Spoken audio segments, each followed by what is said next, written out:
Good morning दोस्तों, कैसे हैं आप लोग। भाई इस कोरोना पैंडेमिक ने तो पूरी दुनिया को अपने मौत के आगोश में समा लिया। अब देख रहे हैं इसकी भयावहता का मंजर, पूरी दुनिया इसे डर रही है। तो मेरी आप सभी से हाथ जोड़कर के विनती है कि प्लीज़ आप अपने घर पर रहें, जब तक बहुत ज़रूरी ना हो तो प्लीज़ स्टे एट होम, घर से बाहर मत निकलें। आप जो भी पढ़ सकते हैं, जो भी अध्ययन कर सकते हैं, वो अपने रूम पर, अपने घर पर ही रह करके करें, क्योंकि बहुत ही भयावह मंजर देखने को मिल रहा है मेरे दोस्तों, मेरे साथियों। चलिए, हमने पिछले क्लास में बात किया था ईमेल के बारे में। जैसा कि आपको पता होगा, पिछला वीडियो लेक्चर यदि आप देखे हैं, नहीं देखे हैं तो जाइए आकाश टेक्निकल के ऐप पर, और उसमें वीडियो कैटेगरी में आप देखिएगा तो आपको एक वीडियो मिलेगा ईमेल से रिलेटेड। तो प्लीज़ आप उस वीडियो के देख कर के आएँ। मैं इसमें हालांकि ऐसे क्विक रिव्यू करने वाला हूँ चीज़ों का। Just hold for 1 minute. Okay, let's start. Okay, तो मैं इसमें क्विक रिव्यू करने वाला हूँ। इसमें हम जानेंगे कि ईमेल होता क्या है। 1 मिनट। ईमेल होता क्या है, ईमेल का फुल फॉर्म क्या होता है, ईमेल कितने तरह के होते हैं, ईमेल लिखेंगे कैसे, ईमेल का फॉर्मेट क्या होता है। तो इन सभी सवालों का जवाब आपको मिलने वाला है। सबसे पहले तो आप जान लीजिए कि ईमेल का अर्थ होता है electronic mail. Email stands for electronic mail, और यह कम्युनिकेशन आपको पता है ना, संवाद, बात विचार, अपने विचारों को आदान प्रदान करने का, से for the exchange of our ideas, knowledge. यह सबसे इजीएस्ट, सबसे आसान और सबसे चीपेस्ट, सबसे सस्ता वे है, माध्यम है, तरीका है। अर्थात ईमेल का फुल फॉर्म इलेक्ट्रॉनिक मेल हुआ, और यह सबसे आसान है और सबसे सस्ता तरीका है बातचीत करने का। फिर एक लाइन आपको मिलेगा कि email should be include in box. Email को बॉक्स के अंदर बंद कर देना चाहिए। मान लीजिए आपका ईमेल लिख लिया, आपने ऐसे लिखा, फिर ऐसे लिखा, फिर ऐसे लिखा, ऐसे ऐसे ईमेल लिख लिया, उसके बाद इसे एक बॉक्स के अंदर बंद कर दीजिएगा ईमेल को। ओके, और रेक्टेंगुलर बॉक्स होगा, आयताकार बॉक्स के अंदर आप उसे क्लोज कर देंगे। चलिए, यहाँ से हम जानते हैं कि ईमेल कितने तरह के होते हैं। तो आपको पता है ईमेल 3 तरह के होते हैं मेरे दोस्तों। कौन कौन? जैसा कि इसमें लिखा हुआ होगा, देखिए ईमेल 3 तरह के होते हैं। पहला फॉर्मल ईमेल, दूसरा इनफॉर्मल ईमेल, और तीसरा सेमी फॉर्मल। याद हो गया कौन कौन? फॉर्मल, इनफॉर्मल और सेमी फॉर्मल। ओके, चलिए हम इन लोगों को डिटेल थोड़ी सी देर में करेंगे। सबसे पहले हम लोग जानेंगे कि फॉर्मेट क्या होता है ईमेल का। मैं थोड़ा तेज़ी से इन चीज़ों को कर रहा हूँ क्योंकि हम लोग रिवीजन कर रहे हैं। फॉर्मेट में सबसे पहले आप फ्रॉम लिखिए, और फ्रॉम में सेंडर का ईमेल आईडी डालिएगा, सेंडर का ईमेल आईडी, और उसके बाद टू लिखिए। हालांकि आप यहाँ पर एक लाइन छोड़ भी सकते हैं फ्रॉम लिखने के बाद। जैसे मान लीजिए आपका ये फर्स्ट लाइन है, उसके बाद सेकेंड लाइन होगा, तो आप टू को थर्ड लाइन में लिखिएगा। ओके, उसके बाद फिर वही बात, एक लाइन छोड़िए और ये सीसी को थर्ड लाइन में लिखिएगा। तो आप चाहें तो एक एक लाइन स्पेस छोड़ सकते हैं। ओके, आइए, तो फ्रॉम में क्या लिखना है सर आपको? सेंडर का ईमेल आईडी। टू में क्या लिखिएगा? रिसीवर का ईमेल आईडी। याद हो गया, फ्रॉम में सेंडर का ईमेल आईडी और टू में रिसीवर का ईमेल आईडी। सेंडर मतलब भेजने वाला और रिसीवर मीन्स प्राप्त करने वाला। मान लीजिए राम श्याम के पास ईमेल भेजा। ओके, 1 मिनट। राम श्याम के पास ईमेल भेजा, तो राम का ईमेल आईडी यहाँ लिखिएगा और श्याम का ईमेल आईडी टू में लिखिएगा। ऐसा सीसी क्या होता है? तो सीसी का फुल फॉर्म कार्बन कॉपी है। इसका मतलब मैं बताता हूँ। देखिए, यदि राम श्याम के अलावे मोहन के पास भी इस ईमेल को भेजना चाहता है, कभी कभी होता है ना कि एक ही ईमेल को एक से अधिक व्यक्ति के पास भेजना पड़ता है, तो जब श्याम के पास भेजेंगे तो श्याम का ईमेल आईडी टू में लिख देंगे।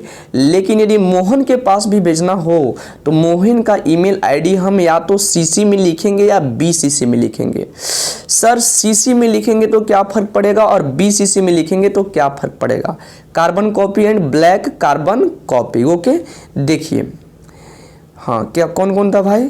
राम भेज रहा था श्याम और मोहन के पास। इसमें ये राम लिखेंगे, यहाँ श्याम लिखेंगे, और मोहन या तो यहाँ या यहाँ लिखेंगे। देखिए सर, यदि आप सीसी में लिखेंगे मोहन की ईमेल आईडी को, तब सोहन को भी पता चल जाएगा, सॉरी श्याम को भी पता चल जाएगा कि मोहन के पास आपने ईमेल आईडी भेजा है। यानी सीसी में लिखेंगे तो इन दोनों को पता रहेगा कि आप एस के अलावे एम के पास भी भेजे हैं। लेकिन जब आप बी सीसी में लिखेंगे तब जो टू वाले व्यक्ति में ईमेल आईडी आपने डाला था, यानी श्याम को पता नहीं चलेगा। अर्थात यदि आप यह चाहते हैं कि मैं एक से अधिक व्यक्ति के पास ईमेल भेजूं और मेरा ईमेल टू में लिखे हुए व्यक्ति को, इस व्यक्ति को मान लीजिए इसमें यदि श्याम है तो श्याम को पता भी ना चले कि मैंने और किसको भेजा है, तब उस व्यक्ति का, मान लीजिए आप मोहन के पास भेजे तो मोहन का ईमेल आईडी ए में लिखेगा, और यदि सीसी में लिख दीजिएगा तब इसको पता चल जाएगा कि आप श्याम के अलावे इसको भी भेजे हैं। ओके, चलिए, तो ये सीसी और बीसीसी का मतलब था। यदि आप समझ गए तो अच्छी बात है, नहीं समझे हैं तो वीडियो को पॉज कीजिए और फिर से देखिए एक बार कि मैंने क्या कहा। ओके, चलिए, उसके बाद आपको पता है लेटर जैसा, चूंकि लेटर में हम लोग भी सब्जेक्ट लिखते हैं विषय, कि भाई किस कारण से आप लेटर या ईमेल लिख रहे हैं, तो इसमें भी हम लोग लिखेंगे विषय। इसमें हम लोग रीजन लिख देंगे कि किस कारण से आप ईमेल को लिख रहे हैं। उसके बाद सैल्यूटेशन आएगा। सैल्यूटेशन के बारे में आप लोग ऑलरेडी जानते होंगे कुछ ना कुछ। फिलहाल देखिए, सैल्यूटेशन के बारे में यदि बात करते हैं तो सैल्यूटेशन क्या होता है। सैल्यूटेशन को पहली बात तो जान लीजिए, हम लोग ग्रीटिंग्स भी बोलते हैं, ग्रीटिंग्स, धन्यवाद। आप भी ग्रीटिंग्स कार्ड भेजते हैं दोस्तों को, है ना, धन्यवाद या अभिवादन बोलते हैं इसको। तो words like dear sir, dear madam, आप या तो डियर सर लिखिएगा या डियर मैडम लिखिएगा। यदि सर है, पुरुष है तो सर, और वो यदि महिला है जिस व्यक्ति के पास आप भेज रहे हैं तो उसके लिए आप मैडम का प्रयोग करेंगे। सर यदि ना पता चले कि वह पर्सन जिसके पास मैं ईमेल भेज रहा हूँ सर है या मैडम है तो क्या लिखेंगे, तो आप डियर सर में चले जाएंगे। यदि आप स्कूल कॉलेज या अपने सीनियर के पास लिख रहे हैं तो आप रिस्पेक्टेड सर या रिस्पेक्टेड मैडम के का भी प्रयोग कर सकते हैं। ये सब के सब फॉर्मल सैल्यूटेशन कहलाता है। तो सैल्यूटेशन में dear sir, dear madam, respected sir या रिस्पेक्टेड मैडम का प्रयोग कर लेंगे। चलिए, समझ पा रहे हैं ना। सबसे पहले हमने क्या किया, फ्रॉम में लिखा, फ्रॉम में सेंडर का ईमेल आईडी, टू में रिसीवेबल का एड्रेस, उसके बाद सीसी लिखेंगे, बीसीसी लिखेंगे। हालांकि सीसी और बीसीसी का लिखना जरूरी नहीं है ना। चलिए, उसके बाद हम लोग क्या भाई, तो सब्जेक्ट लिख देंगे। अब सब्जेक्ट के बाद सैल्यूटेशन। सैल्यूटेशन के बाद क्या लिखेंगे, देखिए जरा सा। सैल्यूटेशन के बाद आपको लिखना है, मैं खुद को थोड़ा और छोटा कर लेता हूँ। ओके, देखिए अब आपको अच्छे से दिखाई दे रहा होगा, है ना। सैल्यूटेशन के बाद क्या लिखना है, आपको मेन बॉडी लिखना है। मेन बॉडी में हम लोग डिस्कस करेंगे कि हम ईमेल क्यों लिखे थे, क्या काम था, मैं कौन हूँ, पूरा विवरण, पूरा कंटेंट लिख देंगे ईमेल का बॉडी में। एक्चुअली हम लोग इसको लिखने के लिए 3 पैराग्राफ का यूज करते हैं। पहले पैराग्राफ में हम इंट्रोडक्शन देंगे खुद के बारे में कि मैं कौन हूँ, मेरा पोस्ट क्या है। जो सेकंड पैराग्राफ आएगा उसमें हम लोग डिस्कस करेंगे रीजन, कारण जो भी हो, और लास्ट में हम लोग कंक्लूडिंग पैराग्राफ लिखे हैं जिसको हम निष्कर्ष भी बोलते हैं। मेन बॉडी लिखने के बाद आप क्या करेंगे, क्लोजिंग या एंडिंग लाइन लिखेंगे। सर इसमें आप थैंकिंग यू या थैंक यू का भी प्रयोग कर सकते हैं, केवल थैंक यू। ओके, तो थैंकिंग यू या थैंक यू जैसे शब्दों का प्रयोग आप क्लोजिंग या एंडिंग लाइन में करना है। उसके जस्ट नीचे आप लिखेंगे सिग्नेचर लाइन। सिग्नेचर लाइन में क्या होगा, तो सेंडर का नाम लिखिएगा कि भेजने वाला व्यक्ति का नाम क्या है। नीचे सिग्नेचर करना चाहें तो कर दीजिए, और यदि अदर डिटेल की भी रिक्वायरमेंट है तो अदर डिटेल भी आप फिल कर सकते हैं। तो ये आपका फॉर्मेट था। मैं इसका PDF भी आपको सेंड कर दूंगा वापस। आइए, अब हम लोग जानते हैं कि फॉर्मल ईमेल क्या है और यह किसके पास भेजा जाता है। तो देखिए, फॉर्मल ईमेल ध्यान रखिए गवर्नमेंट डिपार्टमेंट के पास भेजते हैं। The email written to any government department, अर्थात वैसा ईमेल जो किसी सरकारी विभाग के पास, कॉलेज के पास, कंपनी के पास या किसी ऑफिसर के पास, सरकारी डिपार्टमेंट हो, सरकारी कॉलेज हो, सरकारी कंपनी हो या सरकारी ऑफिसर हो, उसके पास यदि ईमेल भेजना है तब हम लोग कौन सा ईमेल भेजेंगे? फॉर्मल भेजेंगे या इनफॉर्मल या सेमी फॉर्मल? तो बताइए, तो फॉर्मल भेजेंगे सर, यानी कि फॉर्मल ईमेल। अब जानिए कि फॉर्मल ईमेल में क्या चीज़ का प्रयोग करना चाहिए सैल्यूटेशन के लिए। तो ध्यान रखिए कि फॉर्मल ईमेल का जो लैंग्वेज है, वर्ड्स है, वो पोलाइट होना चाहिए। पोलाइट मतलब विनम्र। ये नहीं कि आप गुस्सा भरे, धमकी भरे शब्द का प्रयोग कीजिए। हमेशा आपका जो शब्द है, लहजा है लिखने का, वह विनम्र होना चाहिए। और वर्ड्स भी आपके फॉर्मल होने चाहिए, नहीं कि गाली वाली लिख दिए आप मगहिया में लिख दीजिएगा, ऐसा नहीं कर सकते आप। वर्ड्स भी फॉर्मल होने चाहिए आपके। सैल्यूटेशन के लिए आप डियर सर या डियर मैडम, टीचर वगैरह हैं, प्रिंसिपल वगैरह के पास रिस्पेक्टेड सर या रिस्पेक्टेड मैडम जैसे सैल्यूटेशन के लिए शब्द का प्रयोग कर सकते हैं। डियर सर, डियर मैडम, ये सब के सब फॉर्मल है। कुछ लोगों को लगता है कि डियर सर इनफॉर्मल है, परंतु ऐसा है नहीं सर। नेक्स्ट हम देखेंगे इनफॉर्मल ईमेल। अब इनफॉर्मल ईमेल के बारे में जानते हैं। दिस ईमेल रिटन टू, यह ईमेल लिखा जाता है किसके पास भाई? फ्रेंड्स के पास, फैमिली मेंबर्स के पास, रिलेटिव्स के पास, अर्थात दोस्तों के पास, परिवार के सदस्यों के पास और अपने रिश्तेदारों के पास जो आप ईमेल लिखते हैं वह आपका इनफॉर्मल ईमेल होता है। और जब सरकारी कॉलेज या स्कूल के लिखेंगे तो आप फॉर्मल ईमेल होगा। इनफॉर्मल ईमेल में आप सैल्यूटेशन के तौर पर जो हम सैल्यूटेशन लाइन लिख रहे थे ना, उस पर आप हाय हेलो का प्रयोग कर सकते हैं। हम लोग लिखेंगे डियर सर फॉर्मल में और हाय लिख सकते हैं इनफॉर्मल में। ओके, तो यह था फॉर्मल और इनफॉर्मल का मूलभूत अंतर। अब हम लोग देखने वाले हैं एक क्वेश्चन। तो भाई इसको तो बिल्कुल ध्यान लगा करके देख लो, क्योंकि ऊपर जो चीज़ें हमने पढ़ा उसको हम एक उदाहरण के माध्यम से समझने वाले हैं कि ईमेल को कैसे लिखना है। तो मैंने एक क्वेश्चन लिया यहाँ पर कि write an email for resignation. आपके एग्जाम्स में भी ऐसे ही आएंगे सवाल। दिया रहेगा you are Rohan, you are फलना, आपका नाम दिया रहेगा या आपका ईमेल आईडी दिया रहेगा, सेंडर का, रिसीवर। यदि क्वेश्चन में पहले से ईमेल आईडी दिया है, सेंडर का ईमेल आईडी और रिसीवर का ईमेल आईडी, तब वहाँ वही का प्रयोग करेंगे। परंतु यदि एग्जाम में ना भी दिया है तो आप खुद से ईमेल आईडी बना लेंगे। जैसा कि यहाँ नहीं दिया हुआ है, रेजिग्नेशन के लिए आपको ईमेल आईडी लिखना है। रेजिग्नेशन का मतलब आपको पता होगा सर। रेजिग्नेशन का मतलब क्या होता है सर? रेजिग्नेशन रिजाइन से बना हुआ वर्ड है। रिजाइन एक वर्ब है और रेजिग्नेशन इसका नाउन है। ओके, चलिए बैटरी भी लो हो रहा है, थोड़ा फास्ट हम लोग करेंगे इस सेशन को। तो त्याग पत्र के लिए, रेजिग्नेशन का मतलब होता है त्याग पत्र, इस्तीफा जिसको बोलते हैं। त्याग पत्र के लिए आपको लिखना है क्या? तो मेल करना है आपके सीनियर के पास। तो सबसे पहले फ्रॉम में हम लोग सेंडर का ईमेल आईडी, हालांकि क्वेश्चन में सेंडर का ईमेल आईडी नहीं दिया था, फिर भी हम लोग अपना मन से बना लेंगे। ओके, abc0986@gmail.com इस किसका ईमेल आईडी है सर? तो सेंडर का। उसके बाद एक लाइन छोड़ेंगे, यहाँ पर एक लाइन छोड़ेंगे फ्रॉम के बाद, और उसके बाद टू लिखेंगे सेकेंड लाइन, थर्ड लाइन में, और थर्ड लाइन में टू लिख करके रिसीवर का ईमेल आईडी, रिसीवर प्राप्तकर्ता जिसके पास हम लोग भेज रहे हैं उसका ईमेल आईडी लिखा है मैंने xyz123@gmail.com। उसके बाद CC और BCC। मान लीजिए आप टू यानी XYZ, ये किसी, मान लीजिए ये वाला जो ईमेल आईडी है, ये जो ईमेल आईडी है टू वाला, यह राम का है और आपको श्याम का भी भेजना है। तब श्याम का ईमेल आईडी आप या तो CC में लिखेंगे या BCC में लिख देंगे। अंतर मैं आपको बता चुका हूँ कि क्या फ़र्क पड़ेगा CC और BCC में लिखने से। CC में लिखेंगे तो राम को पता चल जाएगा कि आपने श्याम को भी भेजा है, लेकिन यदि BCC में लिखेंगे तो राम को नहीं पता चलेगा कि आपने श्याम को भेजा है। ओके, चलिए उसके बाद हम लिखेंगे सब्जेक्ट। तो चूंकि सब्जेक्ट क्या है हमारा, हम किस लिए लिख रहे थे भाई मेल? तो हम लोग रेजिग्नेशन के लिए लिख रहे थे, क्वेश्चन में दिया हुआ था। तो सब्जेक्ट क्वेश्चन में से ही निकाल लेना है। ध्यान रखिए जो सब्जेक्ट होना चाहिए वो पूरा एक लाइन नहीं लिखिएगा, 2-3-4 वर्ड का प्रयोग आप लोग कर सकते हैं, 3 से 4 वर्ड काफ़ी है। ओके, ये सब्जेक्ट। उसके बाद हम लिखेंगे सैल्यूटेशन। तो मैंने कहा चूँकि ये फॉर्मल है तो आप डियर सर लिखिए।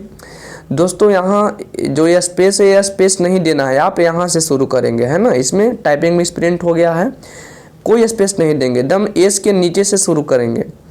तो मैंने लिखना शुरू किया क्या, उसके बाद यहाँ से हम बॉडी लिख रहे हैं। ये आपका सैल्यूटेशन हो गया है डियर सर। अब ये आपका बॉडी है, बॉडी में लिख रहा हूँ। ये आपका देखिए बॉडी में मैंने क्या लिखा है, मेन जो ईमेल है ना वो आपको बॉडी पर ही डिपेंड करता है।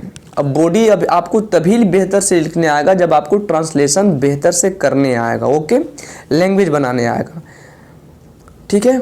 फिलहाल फॉर्मेट पे भी नंबर मिलता है। यदि आप ऊपर वाला सारा फॉर्मेट पहले फ्रॉम लिख दिए, टू लिख दिए, उसके बाद सीसी बीसीसी लिख देते हैं फॉर्मेट, तो उस पर भी मार्क्स मिलता है। तो प्लीज़ कम से कम फॉर्मेट तो आप सही करके आएँ सर। तो यहाँ से बॉडी लिखा हुआ है, इसी को हम बॉडी बोल रहे हैं। क्या लिखा है मैंने बॉडी में भाई, through this email I inform you that, इस ईमेल के माध्यम से मैं आपको इन्फॉर्म करता हूँ कि, ये वाला जो लाइन है ना मेरे दोस्त, ये आप याद कर सकते हो, क्योंकि सभी ईमेल की शुरुआत आप इस लाइन से कर सकते हैं। Through this email I inform you that, इस ईमेल के माध्यम से मैं आपको सूचित करना चाहता हूँ कि मैं, आई यहाँ गिव नहीं था, हैव था, H, I have got selected in UPSC, मेरा चयन यूपीएससी में हो चुका है। यदि आपको ट्रांसलेशन बनाना ही नहीं आता है कि मेरा चयन यूपीएससी में हो चुका है को कैसे ट्रांसलेट करेंगे, तब कैसे लिख पाएंगे। इसीलिए बॉडी तभी आप लिख पाएंगे सुंदर तरीके से जब आपको ट्रांसलेशन आएगा, ओके। चलिए उसके बाद मैंने लिखा है भाई मेरा यूपीएससी में सिलेक्शन हो चुका है। It is my dream to serve the country as an IAS officer, यह मेरा सपना है कि मैं आईएएस ऑफिसर के तौर पर देश की सेवा करूं। मतलब वो कहना चाह रहा है कि मेरा सपना है कि मैं आईएएस ऑफिसर बनकर के देश की सेवा करूं। Therefore I have living my position, इसीलिए मैं अपना पोस्ट छोड़ रहा हूँ, लिमिट छोड़ना, इसलिए मैं अपना पोस्ट, अपना पोजीशन छोड़ रहा हूँ, है ना। ये आपका मेन बॉडी था। मेन बॉडी को मैंने लिखा। अगला मैं यहाँ से पैराग्राफ चेंज किया हूँ, और पैराग्राफ चेंज करके मैंने क्या लिखा है भाई देखिए, I hope that you will happily accept my resignation letter, मुझे आशा है कि आप खुशीपूर्वक मेरे त्याग पत्र को स्वीकार करेंगे। आप खुशी खुशी, चूँकि मेरा सिलेक्शन हो गया है तो मैं जाऊंगा ही, वो मेरा सपना है, तो आपको कोई तकलीफ नहीं होगी, कोई द्वेष नहीं होगा, खुशीपूर्वक आप मेरा रेजिग्नेशन लेटर को स्वीकार कर लेंगे, ओके। उसके बाद हम यहाँ पर लिखे हैं एंडिंग लाइन थैंकिंग यू, देख लीजिए, आप चाहें तो थैंक यू भी लिख सकते हैं, ओके। एंडिंग लाइन मैंने यहाँ से लिखा। एंडिंग लाइन लिखने के बाद यही आपका एंडिंग लाइन था, एंडिंग, ओके, एंडिंग लाइन लिखने के बाद हम यहाँ पर सिग्नेचर लाइन लिखे हैं, सिग्नेचर। तो सिग्नेचर में हम लिखेंगे योर्स सिंसियरली, क्योंकि आप लिख रहे हैं किसके पास भाई, अपने सीनियर के पास, तो सीनियर के पास जब भी लिखिएगा तो सिंसियरली का प्रयोग कीजिए, या फेथफुली का प्रयोग कर सकते हैं, फेथफुली, ओके, सिंसियरली या फेथफुली का प्रयोग कर सकते हैं। तो मैंने यहाँ लिखा है योर्स सिंसियरली ही ज़्यादा बेटर है, सिंसियरली का प्रयोग कीजिए। ध्यान रखिए योर्स में ऐसे नहीं लिखेंगे, योर में अपोस्ट्रोफ नहीं लगाएंगे, ऐसे नहीं लिखना, ये गलत है। पूरा को पूरा आपको योर्स लिखना है ना, जैसा कि आप देख रहे हैं योर्स ऐसे। तो योर्स सिंसियरली, और उसके बाद अपना नाम लिखिएगा। आप चाहते हैं तो यहाँ सिग्नेचर भी काट सकते हैं, जैसे एसके रुद्र, ऐसे करके आप कर सकते हैं, ओके। तो ये आपका भाई एक लेटर था ईमेल का कि कैसे लिखना है ना। तो आप प्रैक्टिस कीजिए इसके बाद कि ईमेल कैसे लिखते हैं। मैं एक बार से फिर से आपको दिखा देता हूँ ईमेल का फॉर्मेट मैंने कैसे लिखा। सबसे पहले मैंने क्या, सेंडर का ईमेल आईडी डाला था इसमें, उसके बाद रिसीवर का ईमेल आईडी, सीसी और बीसीसी आप डालना चाहते हैं तो डाल सकते हैं, दोनों में से कोई एक, जो उसको खाली छोड़ दीजिए। उसके बाद हालांकि यहाँ एक लाइन का स्पेस छोड़ सकते हैं आप दोनों में, मैं बार यहाँ एक लाइन का स्पेस छोड़ करके लिख सकते हैं। सब्जेक्ट लिखेंगे, सब्जेक्ट में मैंने वही सब्जेक्ट आपको अलग से नहीं लिखना है, बस जो क्वेश्चन में दिया रहेगा उसी में से आपको सब्जेक्ट निकाल लेना है। और उसके बाद आप डियर सर का प्रयोग कीजिए, यदि मैडम है तो डियर मैडम भी कर सकते हैं, हालांकि यहाँ स्पेस नहीं था मैंने बताया। उसके बाद आप बॉडी लिखिए, ये आपका बॉडी हो गया, देखिए पूरा का पूरा बॉडी है, यहाँ से यहाँ तक बॉडी, ये भी बॉडी में ही आएगा, ओके। उसके बाद ये थैंकिंग यू एंडिंग लाइन है, उसके बाद ये सिग्नेचर लाइन यहाँ पर मैंने प्रयोग किया, ओके। तो इस तरह से आप एक ईमेल को लिख सकते हैं। ओके, तो भाई मैंने ईमेल के बारे में सारी चीज़ों को देखा है। आइए अब एक क्वेश्चन जो एग्जाम्स में पूछता है उसके देखते हैं। क्या है भाई सवाल कि how to write an effective email. देख सकते हैं question, how to write an effective email. एक प्रभावी ईमेल कैसे लिखें, एक सुंदर ईमेल, एक ऐसा ईमेल कैसे लिखें जो सब पर प्रभाव छोड़े। Tips of writing email affective email. Affective email writing का टिप्स क्या है उसको हम देखने वाले हैं। तो देखिए, अफेक्टिव ईमेल यदि आप लिखना चाहते हैं, सुंदर एक बेहतर ईमेल लिखना चाहते हैं, तो टिप 1 का आता है कि सब्जेक्ट में आपको क्या करना है कि सब्जेक्ट आपका ब्रीफ होना चाहिए। ब्रीफ का मतलब होता है संक्षिप्त, एकदम छोटा होना चाहिए। और कंसाइज सटीक, कंसाइज मीन्स सटीक और ब्रीफ मीन्स संक्षिप्त। ओके, ब्रीफ संक्षिप्त और कंसाइज सटीक। यदि मीनिंग नहीं पता है तो आप लिख भी सकते हैं दोस्त। It must have a clue. Clue का मतलब होता है हिंट, सबूत, सुराग जिसको बोलते हैं। जब आप सब्जेक्ट लिखिएगा तो सब्जेक्ट में ही क्लू होना चाहिए, एक सुराग होना चाहिए। किस चीज़ का सुराग कि आप बॉडी में क्या लिख रहे हैं, मतलब किस चीज़ के विषय में आप ईमेल लिख रहे हैं, ईमेल में आगे क्या है, उसका क्लू, उसका हिंट कहाँ होना चाहिए, तो सब्जेक्ट में ही होना चाहिए। वही ये बात कहा गया है। तो उसमें एक हिंट होना चाहिए। देखिए, एक हिंट होना चाहिए या क्लू होना चाहिए। फिर कहता है कि it need not be a complete sentence. Subject complete sentence लिखने की ज़रूरत नहीं है, यानी कि पूरा एक सेंटेंस लिख दिया, ऐसा नहीं करना है। 3 से 4 वर्ड काफ़ी है, 2 वर्ड भी प्रयोग कर सकते हैं आप। ओके, फिर टिप नंबर 2 का आता है कि सैल्यूटेशन। सैल्यूटेशन में क्या लिखिए, तो यदि फॉर्मल लेटर है तो डियर सर या डियर मैडम लिखिए, या मान लीजिए कि आपको इनफॉर्मल लेटर लिख रहे हैं और आप राम के पास लिख रहे हैं तो आप लिख सकते हैं डियर राम। सीता के पास लिख रहे हैं तो लिख सकते हैं डियर सीता। तो इस तरह से सैल्यूटेशन आपको लिखना है। ओके, फिर है भाई clarity and tone. Tip number 3 में है clarity and tone. Clarity means होता है स्पष्टता, क्लियर से नाउन बनाते हैं क्लैरिटी, स्पष्टता।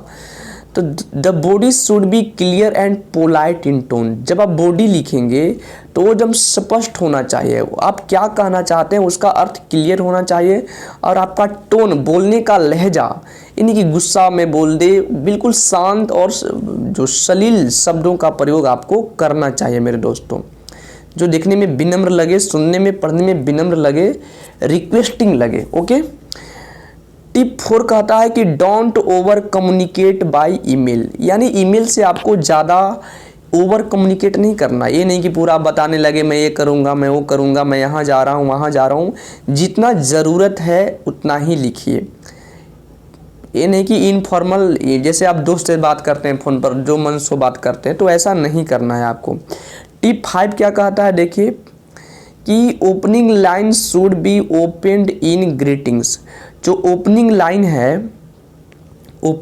है बॉडी का, वह ग्रीटिंग से ही ओपन होना चाहिए, एक धन्यवाद, एक अभिवादन से होना चाहिए भाई। टिप नंबर 6 कहता है प्रूफ रीडिंग। प्रूफ का मतलब होता है आप मैसेज को, प्रूफ का मतलब यह होता है मेरे दोस्तों ना, जैसे आप फोटो निकलवाने जाते हैं तो फाइनल करने से पहले वो आपको प्रूफ दिखाता है। ओके, मतलब नकली, जेरोक्स बोल सकते हैं। तो ईमेल को फॉरवर्ड करने से पहले, सेंड करने से पहले आपको उसे उसका प्रूफ जो है पढ़ लेना चाहिए एक बार। मतलब before sending check your email carefully. आप अपने ईमेल को सावधानीपूर्वक पढ़ लीजिए, चेक कर लीजिए कि कहीं पर ग्रामर, स्पेलिंग या पंक्चुएशन मिस्टेक तो नहीं है। तो before sending check your email carefully for grammar, spelling और पंक्चुएशन मिस्टेक। इसी को हम लोग प्रूफ रीडिंग बोलते हैं। मैंने भेजने से पहले एक बार पढ़ लो, उसी को क्या बोलते हैं, प्रूफ रीडिंग बोलते हैं।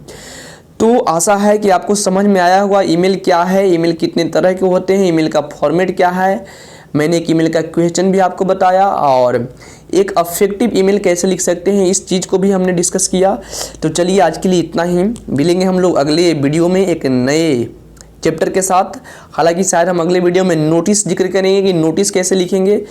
तब तक के लिए आपका शुक्रिया, धन्यवाद, टाटा और बाय बाय। ओके, कट कर दो। ओके।